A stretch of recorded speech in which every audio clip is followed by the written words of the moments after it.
Hello প্রাণপ্রিয় বন্ধুরা, কেমন আছো সবাই? আশা করি সবাই ভালো আছো। আমিও ভালো আছি। আজকে যে কাজটা করছি আমরা, এখান দিয়ে পানি যাওয়ার রাস্তা, আর রাস্তার এই সাইড থেকে ওই সাইডে পানি যায়। গাড়ি অ্যাক্সিডেন্ট করে এগুলো ভেঙে ফেলেছিল। আমরা এগুলোকে এখন ঠিক করে দেবো, যেন বৃষ্টি হলে পানি যাওয়ার কোনো অসুবিধা না হয়, যেন পানিটা বন্ধ না হয়। এর জন্য আমরা আজকে এটাকে ঠিক করে দিচ্ছি।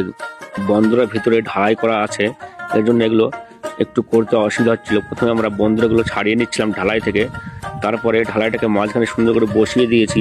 এরপরে বন্দরাগুলো ভালোভাবে বসিয়ে দেবো। বন্দরা বসানোর পরে যে বন্দরা ফাঁকগুলো আছে ওইগুলোই মশলা ভরে দিয়ে টাইট করে দেবো বন্দরাগুলো।